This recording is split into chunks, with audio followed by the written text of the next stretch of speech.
الأنجم الزاهرات سبحانك لا علم لنا إلا ما علمتنا إنك أنت العليم الحكيم رب اشرح لي صدري ويسر لي أمري واحلل عقدة من لساني يفقه قولي بجاه النبي وصحبه والآل. دستوركم يا أهل الدرب، دستوركم يا أهل النوبة، دستوركم يا أهل الهدي والعقد. أما بعد، قال مصنف رحمه الله ونفعنا به وبعلومه في الدارين آمين.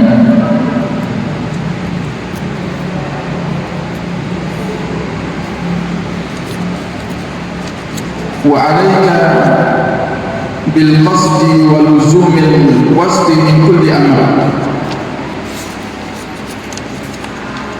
وخذ من الأعمال ما تطيق المداومة عليه. قال رسول الله صلى الله عليه وآله وسلم: أحب الأعمال إلى الله أدومها وإن قل. وقال عليه السلام: خذوا من الأعمال ما تطيقون فإن الله لا يمل حتى تملوا. Alhamdulillah, kita bersyukur pada Allah Subhanahu wa Ta'ala yang di malam hari ini Allah berikan kepada kita nikmat bisa beriktikaf di salah satu rumah Allah Subhanahu wa Ta'ala dalam keadaan kaula panjenengan sehat walafiat, yang kita juga berharap semoga dengan kita mensyukuri nikmat di malam hari ini Allah terus tambah nikmat-nikmat yang untuk kaula panjenengan sedaya, sehingga kita terus diberikan kesehatan, panjang umur dalam ketaatan, dan diakhiri kelak hayat kita dalam keadaan husnul khatimah. Amin ya rabbal alamin.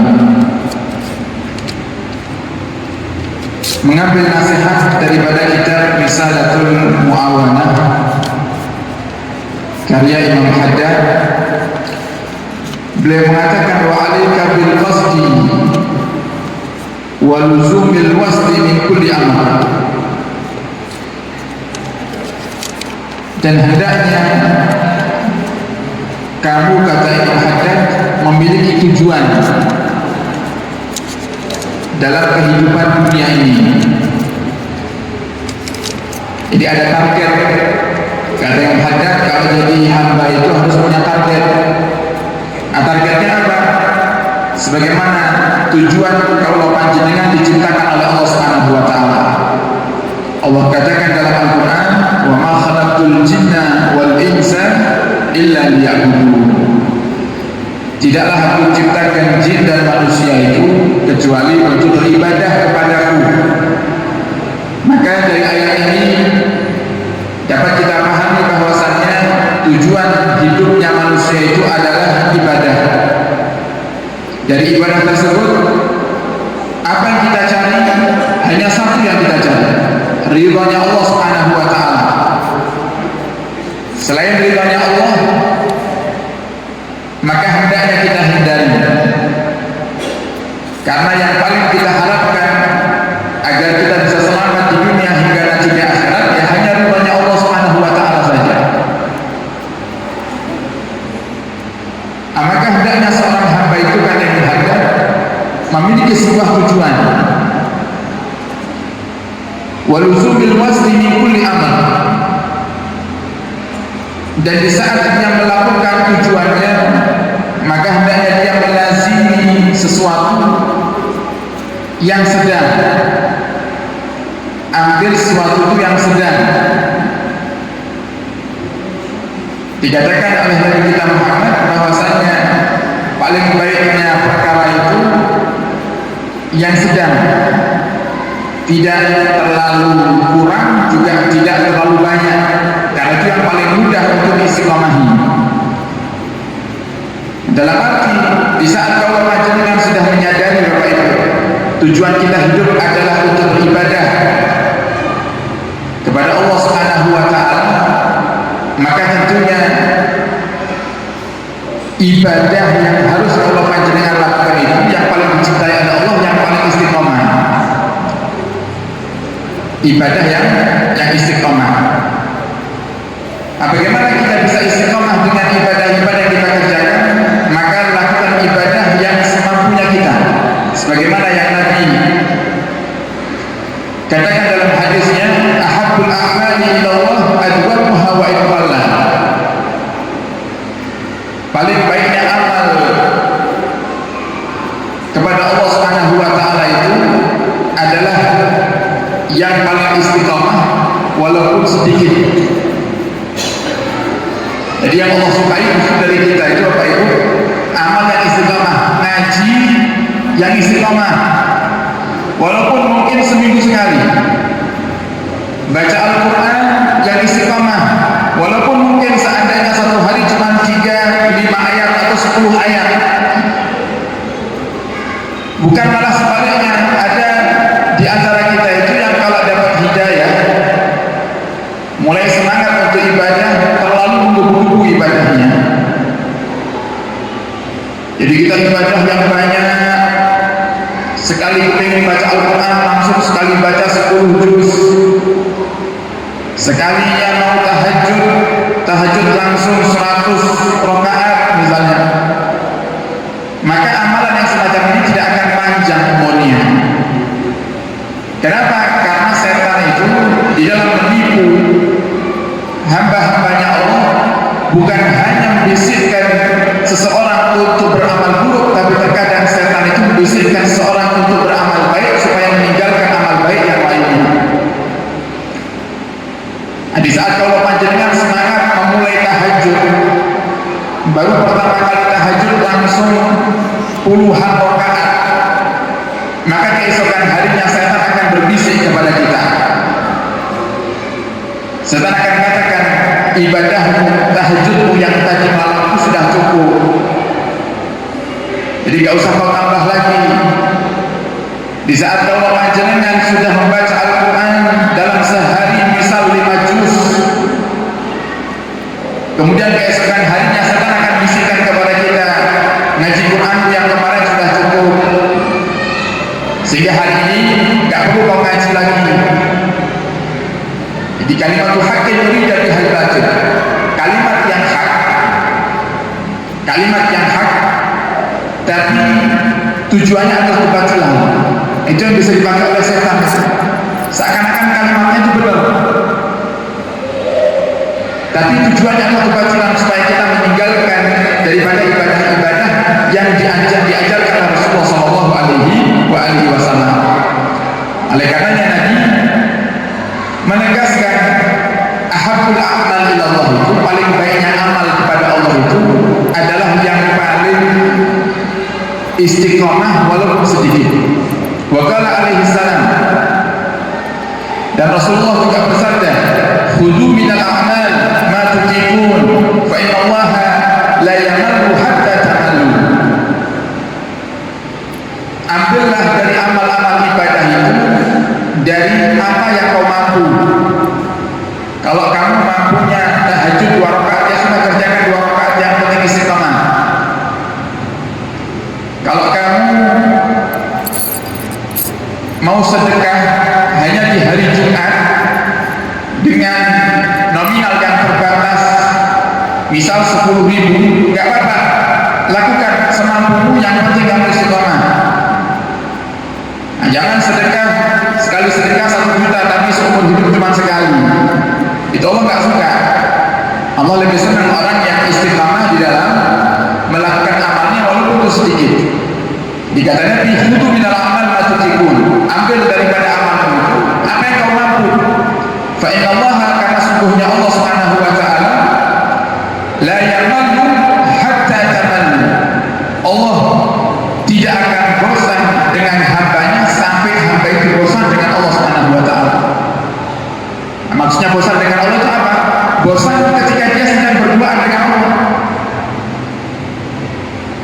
Tahajud 2 rakaat, tapi istiqomah kita menunjukkan kita selalu ingin berduaan dengan Allah. Tapi ada kalanya orang tahajud, sekali tahajud langsung puluhan rakaat. Pertama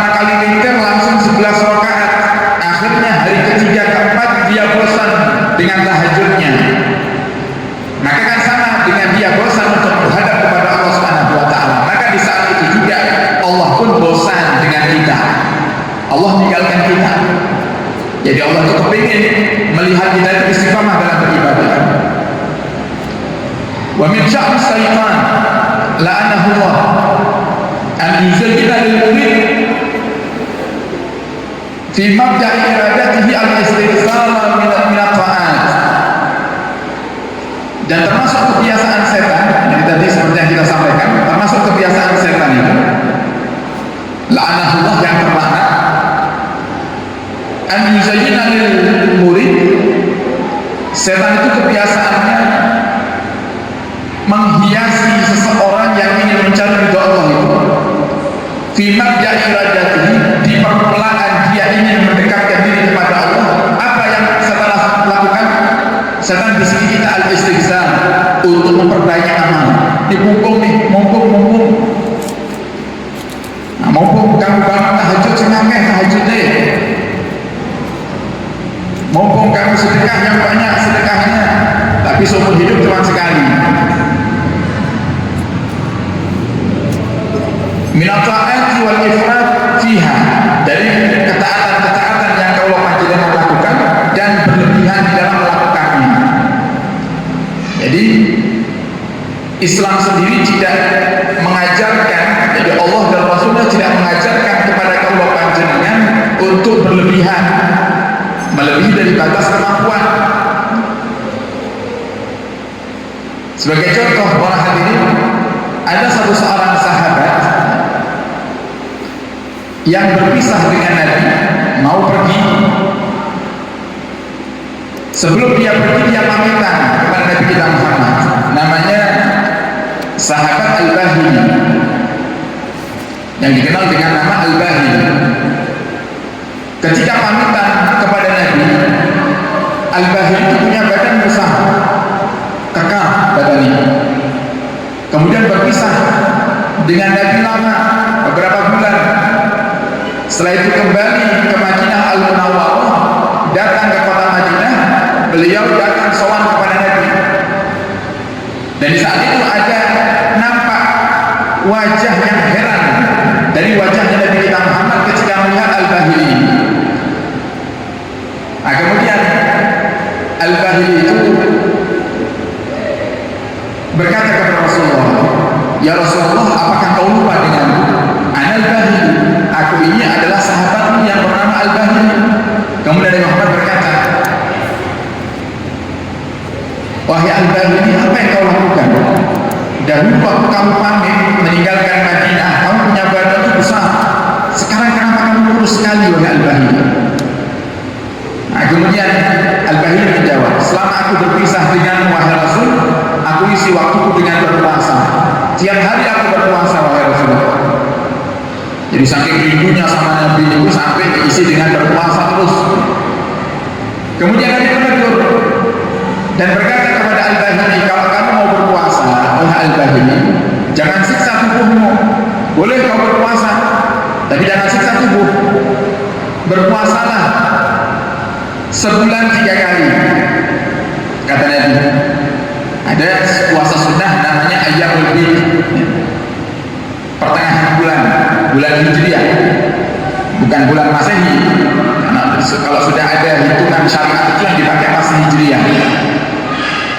Di pertengahan bulan 13, 14, 15 itu disebut dengan Ayyamul Bid. 14, 15, 16 disebut dengan Ayyamul Bid. Kemudian para hadirin, Al-Bahili mengatakan, "Ya Rasulullah, kalau cuma Ayyamul Bid, kalau cuma 3 bulan, sebulan 3 kali, saya masih kuat, wahai Rasulullah. Tambahlah, kalau begitu seminggu 2 kali, Senin Kamis. Puasa Senin Kamis. Kalau seminggu 2 kali, ya Rasul, saya masih kuat, tambah lagi, wahai Rasul." Kemudian dikatakan, "Sum asburul huruf watruk." Berpuasalah di bulan-bulan haram, tinggalkan. Puasa, tinggalkan. Puasa, tinggalkan. Maksudnya Nabi apa? Berpuasalah di bulan-bulan yang mulia, bulan-bulan haram, yaitu ada 4: bulan Dzulqa'dah, Dzulhijjah, Muharram, dan Rajab. Nah, termasuk bulan saat ini kita berada di dalamnya. Kalau bulan Dzulhijjah terpotong 4 hari, 1 1 hari raya Idul Adha dan 3 hari tasyrik, itu nggak boleh puasa, haram. Selain itu disunahkan untuk berpuasa. Kalau kamu kepingin puasa lebih, wahai al-bahili, berpuasalah di bulan-bulan haram. Dzulqa'dah, Dzulhijjah, Muharram, sama Rajab. Berpuasalah, tinggalkan, katanya. Puasalah, tinggalkan. Maksudnya apa? Berpuasalah kamu.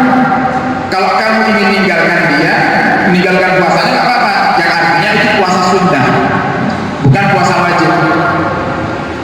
Jadi puasa di bulan Dzulqa'dah, Dzulhijjah, Muharram, Rajab itu puasa sunnah. Boleh kita lakukan sepenuhnya, juga boleh kita tinggalkan.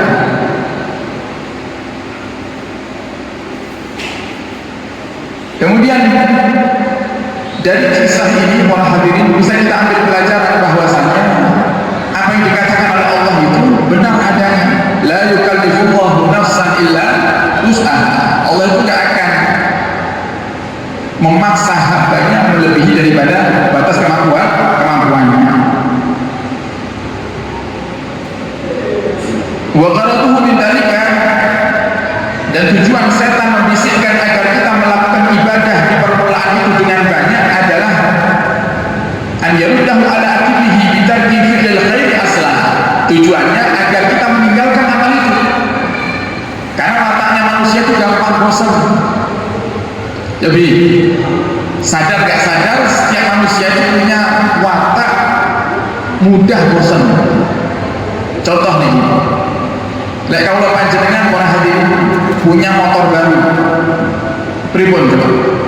Motor itu sih, wah, baru berumur sehari 2 hari, oh tiap hari dilapi, gitu kan?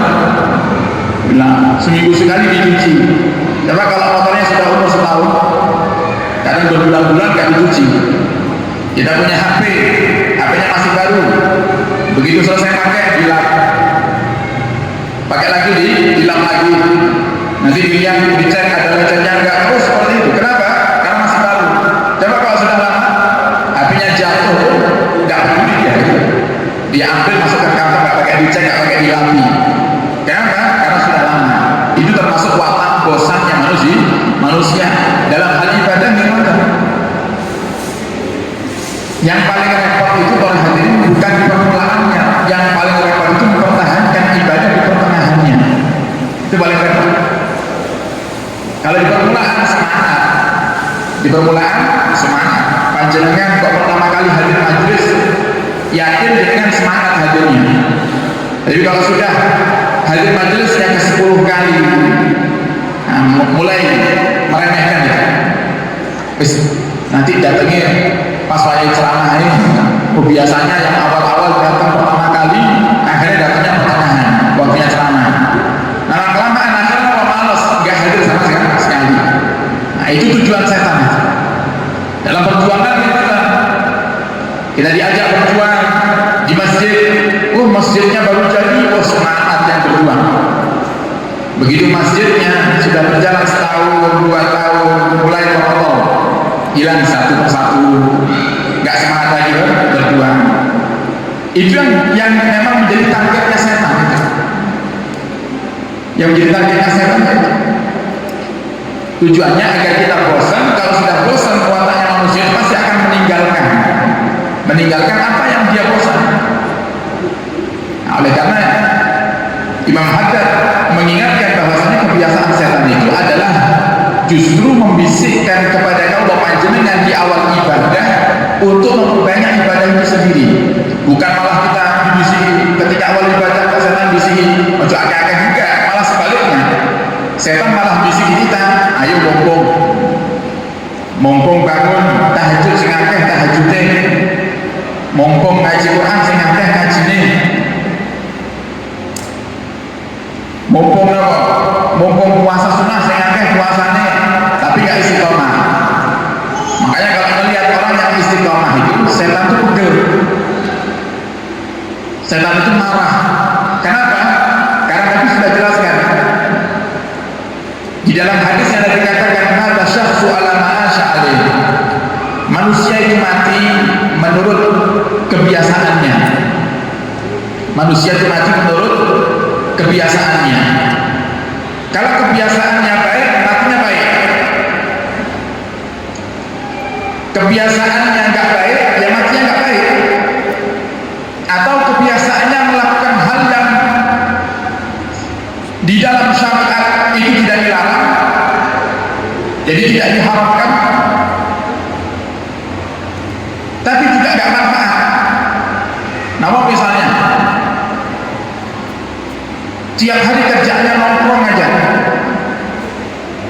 nongkrong tanpa menggunjing, nongkrong tanpa mencaci maki, tanpa membicarakan hal-hal yang maksiat. Boleh nggak nongkrong? Ya boleh aja sebenarnya. Itu sesuatu yang mubah, asal tidak mengganggu, tidak mengganggu orang lain, tidak mengganggu syariat. Maka sama, kebiasaan apapun yang kita kerjakan, itulah nanti Allah akan cabut kita dalam keadaan tersebut. Jadi orang yang kebiasaannya senang ngaji, ya akan dicabut dalam keadaan dia ngaji. Kebiasaannya sholat akan dicabut dalam keadaan dia sholat. Jika kebiasaannya berbuat kemaksiatan, dia dicabut dalam keadaan dia maksiat. Nah, maka yang dikatakan kebiasaan itu kan istiqomah. Jadi setan khawatir kalau ada orang istiqomah ngaji, khawatir nanti matinya pas dalam keadaan ngaji. Dan Nabi SAW mengatakan dalam hadisnya, man ja'ahul maut, siapa orang yang didatangi oleh kematian, wa huwa yatlubul ilma, dalam keadaan dia sedang mencari ilmu, maka Allah akan jadikan antara derajat dia dengan derajatnya para nabi itu hanya terpaut 1 derajat saja. Yang artinya orang yang mati di majlis, orang yang wafatnya ketika belajar ilmu, ketika baca ilmu, ngaji kitab, para hadirin, matinya husnul khatimah. Nah, setan nggak mau. Setan nggak mau lihat manusia itu mati husnul khatimah. Kenapa? Karena orang yang matinya husnul khatimah itu ya tempatnya surga. Sedangkan setan kepingin semua umatnya Nabi ini masuk neraka. Itu yang pertama.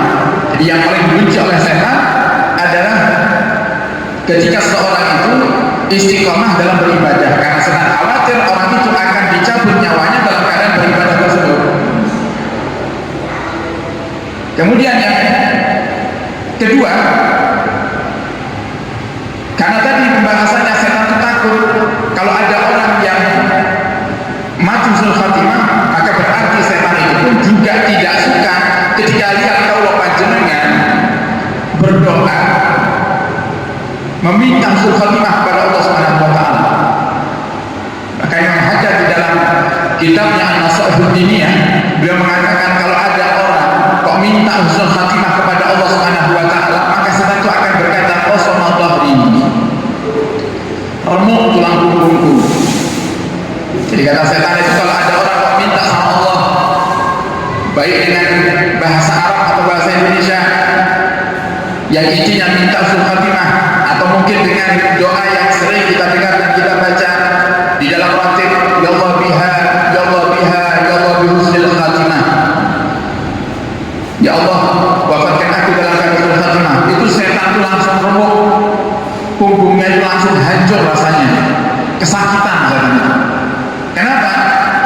Karena setan nggak mau lihat kita husnul khatimah. Setan akan berpikir, lawang saya ini mulai dia lahir, mulai manusia ini lahir di muka bumi ini, di dunia ini, saya sudah ganggu dia, saya sudah celakakan dia agar dia jauh dari Allah Subhanahu wa taala, jauh dari surganya Allah. Lah kok ternyata dia minta husnul khatimah, kalau sampai Allah kabulkan doanya, maka usahaku selama ini sia-sia. Jadi ibarat apa katanya, setan itu cekek. Terus kesel-kesel kok malih husnul khatimah nanti ini. Nggak mau setan lihat kita husnul khatimah. Nah, makanya 2 cara tadi para hadirin untuk meraih husnul khatimah. Yang pertama adalah kita istiqamah melakukan sebuah ibadah. Istiqamah melakukan sebuah ibadah. Jangan tinggalkan ibadah yang sudah ada istiqamahi. Terutama para hadirin, jangan sampai kita itu masuk dalam perangkap setan, yang setan itu terkadang ngiming-ngimingi kita dengan ibadah yang baru supaya kita meninggalkan ibadah yang lama. Sebagai contoh, panjenengan biasa membaca Al-Quran, tiap hari habis subuh baca Al-Quran, kemudian panjenengan hadir majelis. Di situ para ulama yang menyampaikan nasihat menjelaskan bahwasannya ada manfaat berzikir. Bacalah ini, bacalah itu. Muncul tuh keinginan dalam hati untuk mengamalkan zikir itu. Nah, maka setan di situ memanfaatkan momen tersebut. Setan memanfaatkan keadaan itu. Setan bisikkan kepada kita, wis mulai sesuk subuh, awalmu coba ngaji Quran. Wirid sing wau diajari kali kiai ini lho amalne. Wirid yang tadi itu amalkan. Ngaji Quran ini kapan-kapan aja. Hati-hati itu budaya setan. Supaya kita gak istiqamah ngaji Quran. Oleh karenanya, boleh kita menambah ibadah dengan syarat kita tidak meninggalkan ibadah yang sudah kita istiqamahi. Karena kalau sampai kita tinggalkan, maka terputus, sudah kita gak dianggap istiqamah lagi. Ya itu yang menjadikan setan senang. Jangan sampai kita tertipu, boleh menambah ibadah. Jadi kalau sudah Anda istiqamah di waktu subuh membaca Al-Quran, maka kalau Anda ingin menambah baca zikir, boleh Anda tambah setelah Anda baca Al-Quran. Atau Anda cari waktu yang lainnya. Anda cari waktu yang lainnya yang tidak mengganggu Anda baca Al-Quran. Jadi itu yang paling aman. Bukan malah menghilangkan satu ibadah yang sudah kita istiqamahi ganti dengan ibadah yang baru. Jadi para hadirin, hati-hati dengan budaya setan. Setan itu tidak hanya ngajak orang untuk maksiat, tapi kadang setan juga ngajak kita beribadah. Tapi tujuannya, yang disebutkan tadi, tujuannya anjarudahu, untuk mengembalikan kita di dalam keadaan semula, yaitu tidak punya ibadah sama sekali yang diistiqamahi.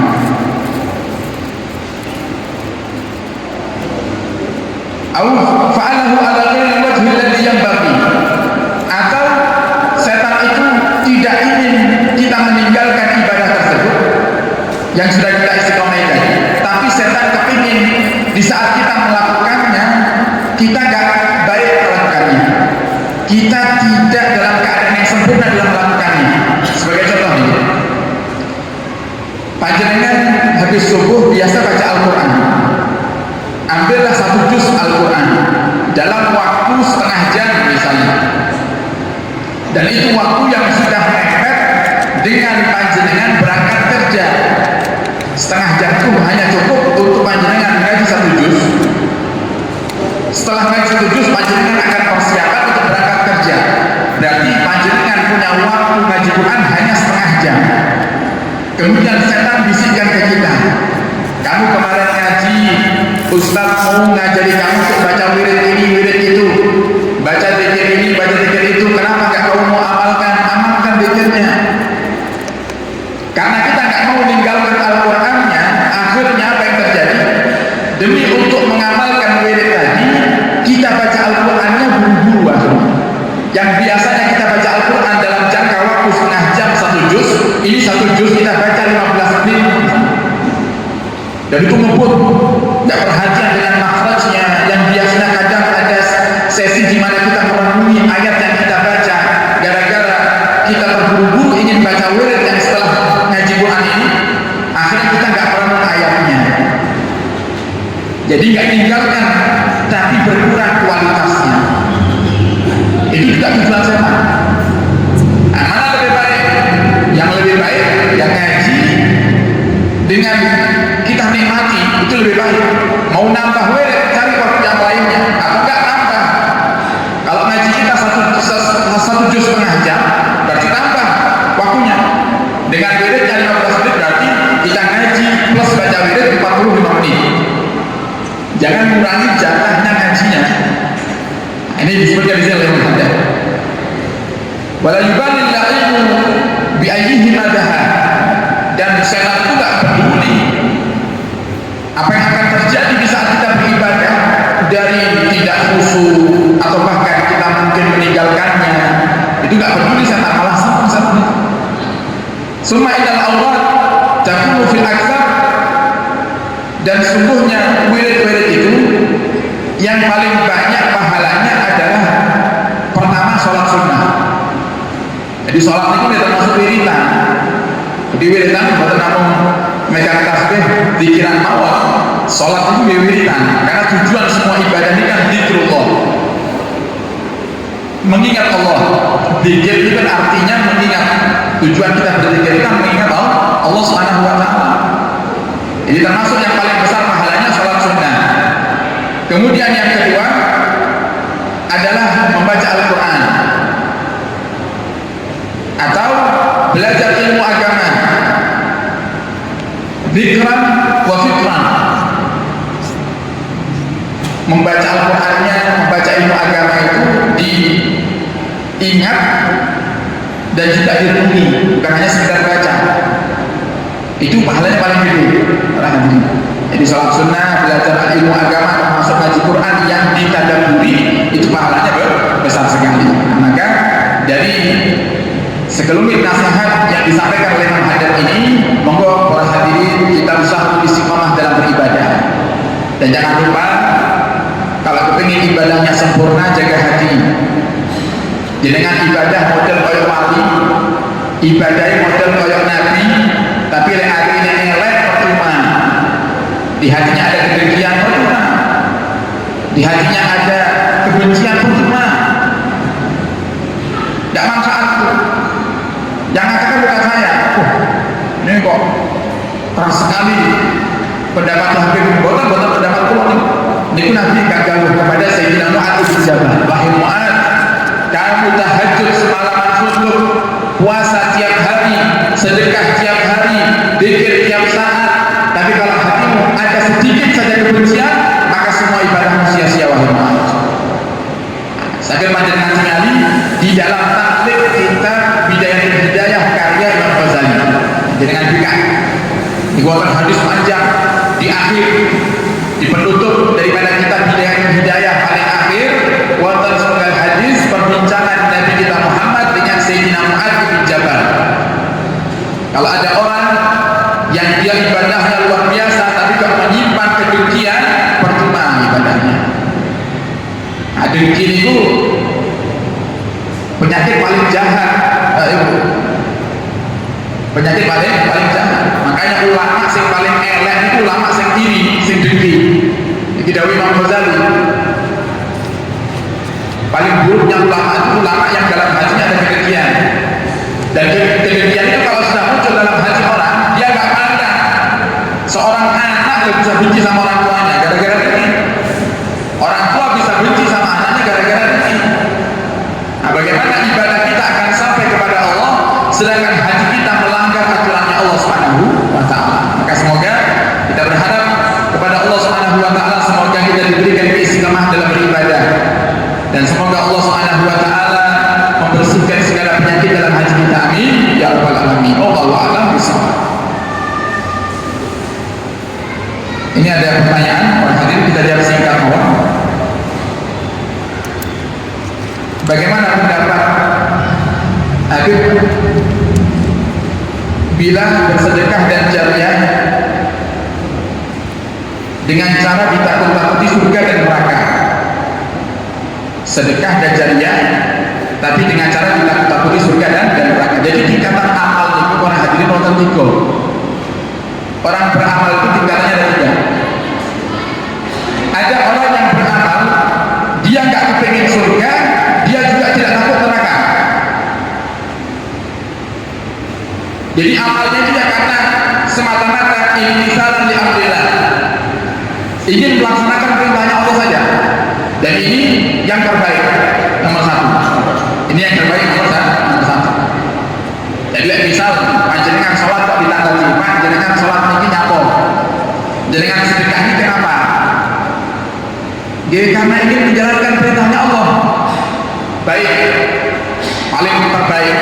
Dan itu biasanya dilakukan oleh mereka para wali-walinya Allah Subhanahu wa Ta'ala. Mereka nggak ngarep apa-apa, nggak ngarep apa-apa.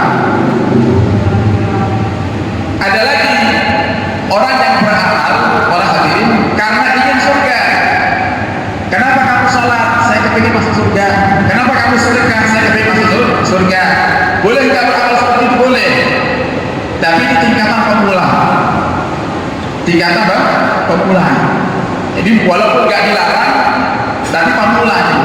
Nah, ini sebenarnya kita ini. Nah, kita ini kan kalau beramal ya karena ingin masuk surga.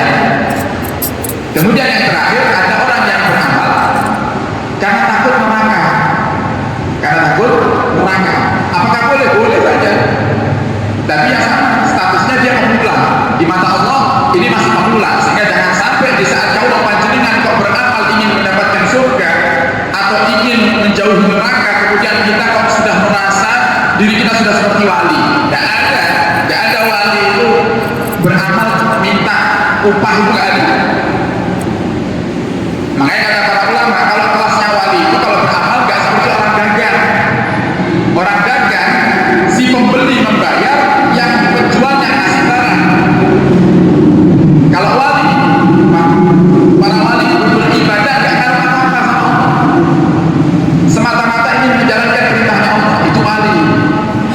Nah, jadi kalau seandainya ada orang yang bersedekah, kemudian harapannya adalah ingin menggapai surganya Allah, boleh, nggak masalah.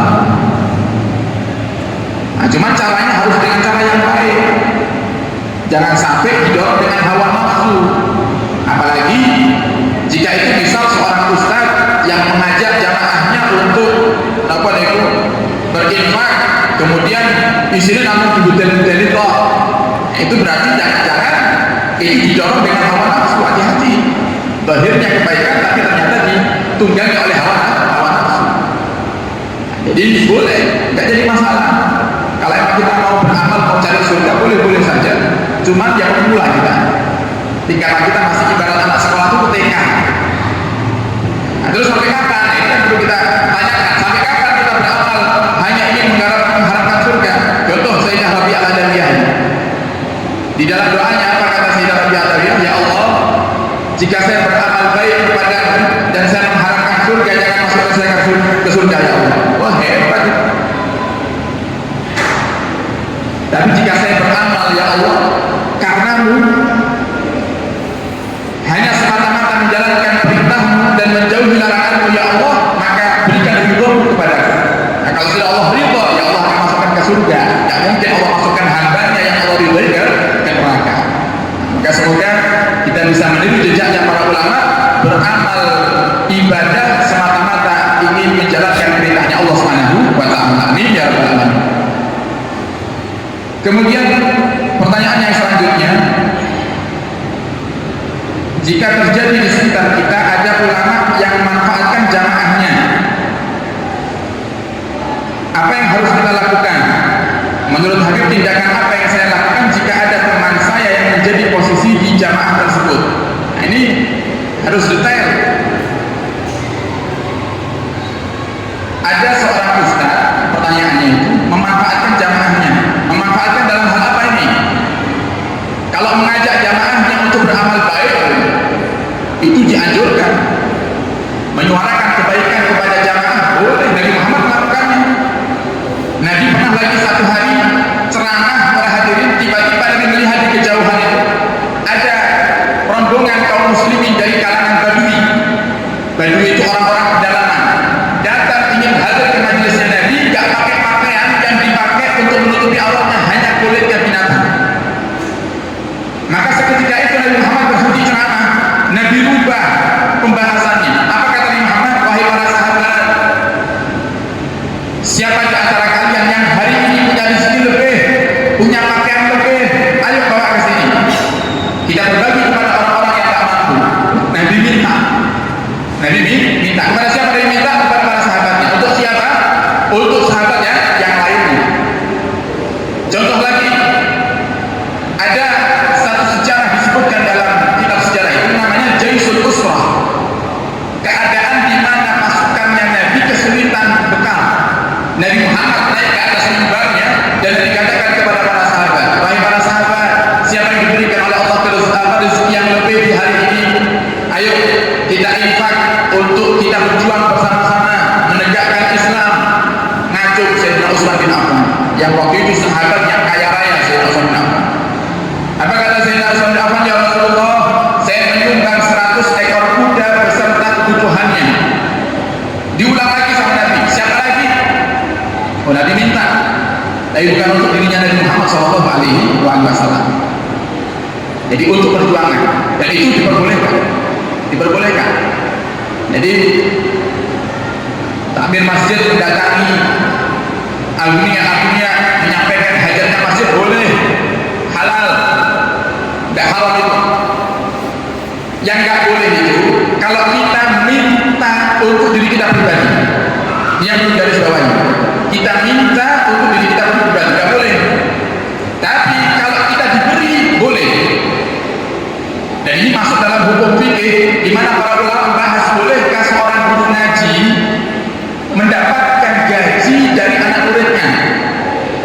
Seorang guru ngaji Quran mendapatkan bisyarah, hadiah ketika dia ngaji Qurannya, apakah boleh? Boleh, selagi nggak mentarget, boleh. Nah, jadi kalau minta, misalnya saya katakan kepada anggaplah Mastur Haji, Mastur Haji saya pengen ini untuk diri saya pribadi, nggak boleh, itu bukan hal yang baik. Tapi kalau Mastur Haji kok nawari saya di saat itu, saya membutuhkan, saya boleh menerima, boleh menolak, boleh menerima, tidak masalah. Dan itu menjadi pahala yang besar. Jadi di sini yang perlu diperhatikan para hadirin, masalah hukumnya, meminta untuk kebaikan, perjuangan dakwah atau untuk orang lain yang membutuhkan diperbolehkan secara mutlak dalam syariat. Kalau meminta untuk diri sendiri nggak boleh, tapi kalau diberi kemudian menerima, boleh. Kemudian yang kedua, dari pertanyaan ini, ayo kita jaga hati. Bagaimana Anda bisa memandang seorang yang Anda sebut sebagai ustaz, sebagai ulama dengan pandangan buruk, dengan pandangan yang buruk. Kalau ada orang yang dia secara sukarela berbaik hati kepada gurunya, itu suatu hal yang dianjurkan dalam syariat. Coba panjenengan buka kitab namanya Al-Fawaidul Muhtarah. Kitab Al-Fawaidul Muhtarah di halaman 167. Halaman 167 yang berkata bukan saya. Jadi jangan kemudian kok nanti wah ini bahasa ini ngawur. Ini saya sebutkan kitabnya, saya sebutkan halamannya, buka sendiri cari kitabnya. Pendapatnya Al-Imam Jalaluddin As-Suyuti. Kalau sudah disebut nama Jalaluddin itu ada dua. Ada Jalaluddin Al-Mahalli, ada Jalaluddin As-Suyuti. Ini pendapatnya Imam Jalaluddin As-Suyuti. Beliau mengatakan para hadirin, sedekah itu pahalanya ada tingkatannya. Kita bahas dari yang paling terpendek, paling terkecil pahalanya. Kata Imam Jalaluddin As-Suyuti, sedekah satu dibalas oleh Allah Subhanahu wa taala dengan 10 balasan. Sedekah kepada siapa itu? Sedekah kepada orang yang sehat. Ada orang sehat, dengan bantu, dengan dapat 10 kali lipat pahalanya, 10 kali lipat balasannya. Kemudian yang kedua, sedekah wahidah, satu sedekah dibalas oleh Allah dengan 90 pahala dan 90 balasan. Kepada siapa? Sedekah kepada orang yang tertimpa musibah, jenengan takziah atau beras, itu pahalanya 90 pahala. Panjenengan melihat ada orang yang mohon maaf anggota tubuhnya nggak sempurna, panjenengan dapat 90 pahala. Dan semua orang yang kena musibah, banjir, bencana alam dan lain-lain. Kemudian satu sedekah dibalas oleh Allah Subhanahu wa taala dengan 900 pahala. Sedekah kepada siapa? Sedekah kepada dawil kurba, kerabat, paman, bibi, saudara, misahan. Sedekah kepada mereka 900 pahalanya. Kemudian yang selanjutnya, sedekah satu dibalas 90.000. Sedekah satu dibalas Bibi Anti Alfin dibalas dengan 100.000, bukan 90.000, 100.000. Sedekah kepada orang tua, jadi dengan berbagi dengan orang tua. Anak ngasih orang tuanya, jangan melulu orang tua ngasih anaknya. Kebanyakan kita ini kepingin dikasih terus sama orang tua, bila sudah dewasa lupa kalau mau punya kewajiban harus ngasih orang tuanya.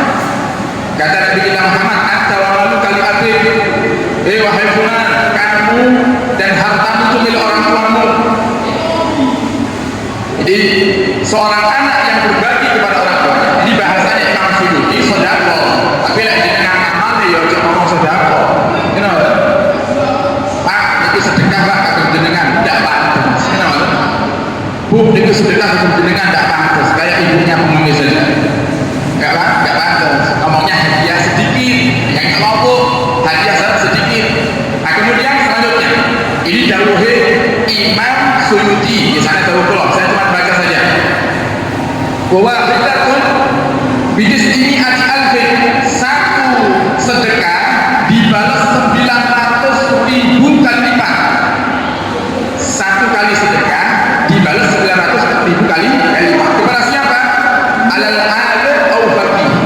sedekah kepada orang yang alim dan orang yang ahli fikih, ulama intinya.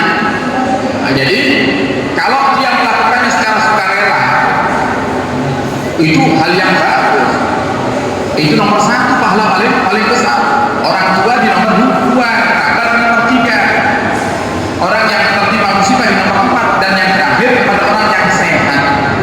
Jadi para hadirin, itu satu hal yang wajar selama ulamanya nggak minta. Kalau minta nggak boleh, nggak boleh. Itu namanya memanfaatkan ilmu untuk mengais dunia. Selagi nggak minta, maka diperbolehkan. Ya, semoga kita dijaga hatinya oleh Allah Subhanahu wa taala dari hal-hal yang busuk, dari kebencian dan kedengkian, insyaallah. Amin ya rabbal alamin. Wallahu a'lam bishawab. Jangan lupa Bapak Ibu, setelah ini habis salat Isya ada kajian bersama kita membaca Maulid Nabi di Mushola Al-Ramadan Gendingan. Monggo salam-salam hadir untuk umum muslimin dan muslimat, dan besok pagi kajian rutin bersama kami di Aula Pondok Al-Bahjah jam 6 sampai jam 8. Kemudian malam harinya di Mabes Asyifa untuk umum muslimin dan muslimat. Semoga Allah berikan kemudahan kita untuk istiqamah selalu duduk di majelis ilmu. Amin ya rabbal alamin. Dan kita baca Fatihah sebagai penutup. Semoga Allah Subhanahu wa taala mengampuni semua dosa kita. Allah berikan hidayah kepada kita, hidayah untuk mereka yang membenci kita, hidayah untuk mereka yang kita cintai, dan semoga Allah Subhanahu wa taala membukakan hati kita sehingga kita bisa bertobat dengan sungguh-sungguh kepadanya, dan semoga Allah Subhanahu wa taala memudahkan segala urusan kita di dunia hingga nanti di akhirat. Allah lancarkan rezeki kita, Allah kabulkan semua hajat kita, Allah Subhanahu wa taala lunasi semua hutang-hutang kita, dan Allah berikan kesehatan kepada kita dalam ketaatan serta sehat wal afiat, dan Allah wafatkan kita kelak di akhir hayat dalam keadaan husnul khatimah ala hadiniyah wa ala qurniyatin salihah bi jahi nabi wa ala bila hadratin nabi sallallahu alaihi wasallam bi sirril Fatihah.